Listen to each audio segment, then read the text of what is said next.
Hello everyone, welcome back to my channel. நானும் இன்றைக்கி நம்ம பார்க்க போகிற டாபிக் என்ன அப்படின்னு சொல்லி பார்த்தீங்கன்னா, குழந்தைகளுக்கான ஃபுட் சார்ட்டு தான். அதாவது பேபிக்கு வந்து என்னென்ன உணவெல்லாம் கொடுக்கலாம் அப்படிங்கிறத பற்றி தான். அதாவது குறைஞ்சபட்சம் 6 மாதம் 7 மாதம் வரைய வந்துட்டு மதர் ஃபீட் மட்டும் தான் பண்ணணும். அது போக எக்ஸஸாக வந்து நீங்கள் கொடுக்குறீங்க அப்படின்னா ஃபார்முலா மில்க் கொடுக்கலாம். வேறு எதுவும் அது தவிர்த்து கொடுக்கணும்னா ஃப்ரூட்ஸ் வந்து கொடுக்கலாம்.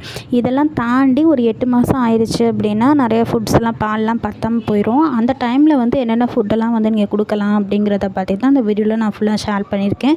வாங்க வீடியோக்குள்ளே போகலாம். அதுக்கு முன்னாடி நீங்கள் இப்போ தான் இந்த சேனலை ஃபஸ்ட் டைம் பார்க்குறீங்கன்னா மறக்காமல் சப்ஸ்கிரைப் பண்ணிடுங்க, லைக் பண்ணிடுங்க, ஷேர் பண்ணுங்கள், கமெண்ட் பண்ணுங்கள். வாங்க இப்போ வீடியோக்குள்ளே போயிடலாம். ஃபஸ்ட்டு வந்துட்டு குழந்தைக்கு என்ன மாதிரியான பிரேக்ஃபாஸ்ட்டு ஃபுட்டெல்லாம் வந்து கொடுக்கலாம் அப்படிங்கிறத பார்க்கலாம்.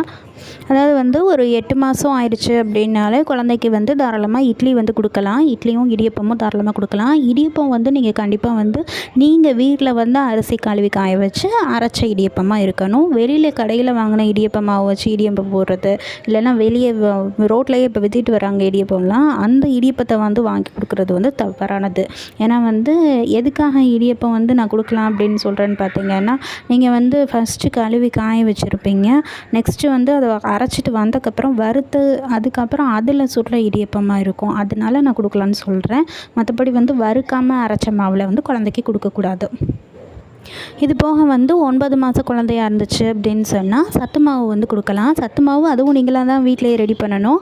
அதாவது ஃபஸ்ட்டு வந்து குழந்தைக்கு எப்பயுமே வந்து கேப்பை, அதுக்கப்புறம் கோதுமை, அரிசி இதை 3ஐயும் மட்டும்தான் வறுத்து அரைச்சி வந்து கொடுக்கணும். மற்றபடி எல்லாத்தையும் வந்து சேர்த்துடக்கூடாது. எல்லா சிறுதானியமும் மொத்தமாக சேர்த்துடக்கூடாது. ஒவ்வொரு மாதமும் ஒவ்வொரு சிறுதானியமாக ஆட் பண்ணிகிட்டே போகணும்.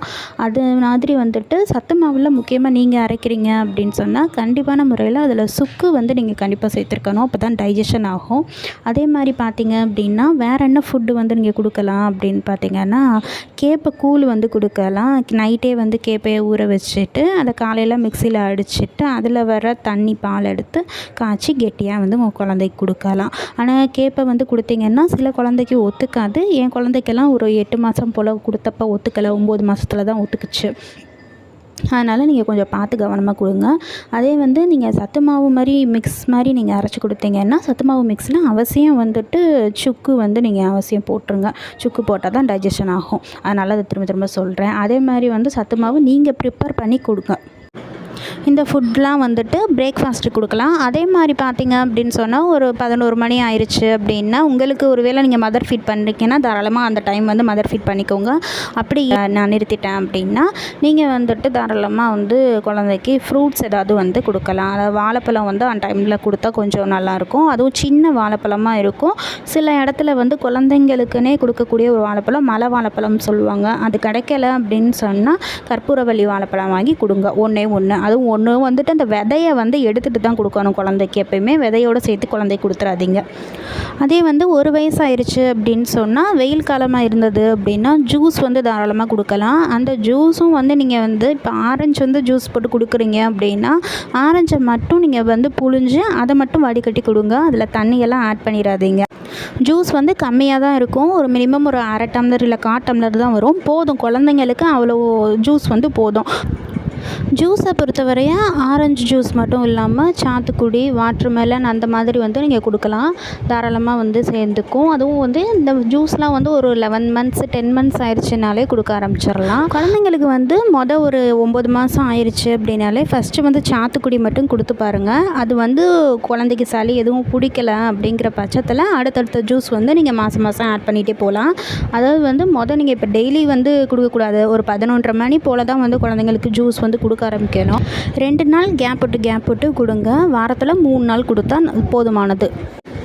ஆஃப்டர்நூன் லஞ்சை பொறுத்த வரைய வந்து நீங்கள் சூப்பு மாதிரி வந்து வச்சு கொடுக்கலாம். வெஜிடபிள் சூப்பு கொடுக்கலாம். இல்லை அப்படின்னா ஒரு 10-11 மாதம் ஆயிடுச்சு அப்படிங்கும்போது நீங்கள் வந்து எலும்பு சூப்பு வந்து கொடுக்குறதா இருந்தால் கொடுக்கலாம். அது ஆப்ஷனல். அதுக்கப்புறம் வந்துட்டு நீங்கள் வெஜிடபிள் சூப்பில் வந்துட்டு காலிஃப்ளவர் போட்டு ஒரு நாள் தனியாக கொடுங்க. அதுக்கப்புறம் கேரட் மட்டும் போட்டு தனியாக கொடுங்க. இல்லைன்னா கேரட்டும் பருப்பும் வந்து ஸ்மாஷ் மாதிரி பண்ணி அதை வந்து சாதத்தோடு ஆட் பண்ணி கொடுக்கலாம். இந்த மாதிரி வந்து பருப்பு நெய்யோடு சேர்த்து காயும் வந்து வந்து கொடுக்க ஆரம்பிங்க. கீரை சாதம் வந்து கொடுக்கலாம். கீரை வந்து பருப்பு போட்டு கடைஞ்சி அந்த சாதத்தோடு மிக்ஸ் பண்ணி கொடுக்கலாம். அது வந்து கீரையை பொறுத்தவரையும் வந்து குழந்தைக்கு அரைக்கீரை கொடுங்க. அதுக்கப்புறமா முளைக்கீரை, தண்டங்கீரை அந்த மாதிரி ஒன்று ஒன்றா கொடுக்க ஆரம்பிங்க. ஃபஸ்ட்டு வந்து எப்பயுமே வந்து ஈஸியாக டைஜஷன் ஆகிற மாதிரி கீரையாக பார்த்து கொடுக்கணும். குழந்தைங்களுக்கு வந்துட்டு சளி ஏதாவது பிடிச்சிருந்தது அப்படிங்கிற பட்சத்தில் நீங்கள் வந்து ரசம் தாராளமாக கொடுக்கலாம். ரசம் வந்துட்டு புளி ஊற்றாமல் கொடுக்கணும். புளி ஊற்றாமல் தக்காளி ரசமாக வச்சு கொடுங்க. தக்காளி கூட கொஞ்சம் போட்டிங்கன்னா கொஞ்சம் புளிப்புத்தன்மை வரும். அந்த மாதிரி நீங்கள் ரசம் வச்சு கொடுக்கணும். புளி ஆட் பண்ணாமல் தான் கொடுக்கணும். ஆனால் இதெல்லாமே வந்து நீங்கள் மதியம் வந்து லஞ்சுக்கு இந்த மாதிரி ஃபுட்ஸ் எல்லாம் வந்து உங்கள் குழந்தைக்கு கொடுக்கலாம். ஈவினிங் வந்து ஆப்பிளை வந்துட்டு அவிச்சிட்டு கொடுக்கலாம். மாவு ஆப்பிளாக வாங்கிக்கோங்க. அதை வந்துட்டு நீங்கள் நடுவில் இருக்கிற அந்த விதையை வந்து கட் பண்ணிவிட்டு நீங்கள் அவிச்சு வந்து கொடுக்கலாம். அந்த மாதிரி கொடுத்தீங்க அப்படின்னு சொன்னால் குழந்தைங்க கொஞ்சம் நல்லா வெயிட் போடுவாங்க. இது வந்து 7 மாத குழந்தைக்கு தாராளமாக கொடுக்கலாம். அது மட்டும் இல்லாமல் ஒரு வாட்டி ஆப்பிள் அவிச்சு கொடுத்து பாருங்கள். அவங்கள ஒழுங்காக வந்துட்டு பாத்ரூம்லாம் போயிட்டாங்க அப்படின்னா நீங்கள் கண்டினியூ பண்ணலாம். ஒரு நாள் விட்டு ஒரு நாள் கொடுங்க. இல்லைனா ரெகுலராகவே ஒரு ஈவினிங் ஒரு 6 மணி போல் கொடுங்க. அப்புறம் மெயினாக வந்து கண்டிப்பாக அவிச்சு தான் கொடுக்கணும். 7 மாத குழந்தைக்கு வந்துட்டு ஒரு ஆப்பிள் கொடுத்தா போதும். நைட்டு வந்து சாப்பாடு வந்து இட்லி இல்லைனா இடியப்பம் வந்து கொடுக்கலாம். அப்படி இல்லை அப்படின்னு சொன்னால் ஊத்தப்பம் மாதிரி ஊற்றி கொடுக்கலாம். ஊத்தப்பம் வந்து கண்டிப்பாக நீங்கள் மாவு வந்து நீங்கள் வீட்டில் ப்ரிப்பேர் பண்ணி கொடுங்க. அது மட்டும் இல்லாமல் நீங்கள் சைட் டிஷ்ஷுக்கு வந்து தக்காளி சட்னி வச்சு கொடுக்கலாம். தக்காளி சட்னியில் வந்து காரம் போடாமல் கொடுங்க. மிளகா போடாமல் வெறும் வெங்காயம், தக்காளி, அது கூட கேரட் ஆட் பண்ணி கொடுத்தீங்க அப்படின்னா நல்லாயிருக்கும். நல்லா வதக்கிட்டு நீங்கள் வந்து அரைச்சி கொடுங்க. கொஞ்சமாக உப்பு சேர்த்துக்கோங்க. உங்களுக்கு இந்த ஃபுட் சார்ட் பிடிச்சிருந்துச்சு அப்படின்னு சொன்னால் உங்கள் குழந்தைக்கிட்ட தாராளமாக நீங்கள் கொடுக்கலாம். உங்களுக்கு இந்த வீடியோ பிடிச்சிருந்துச்சுன்னா மறக்காமல் லைக் பண்ணிடுங்க, சப்ஸ்கிரைப் பண்ணிடுங்க. தேங்க்யூ.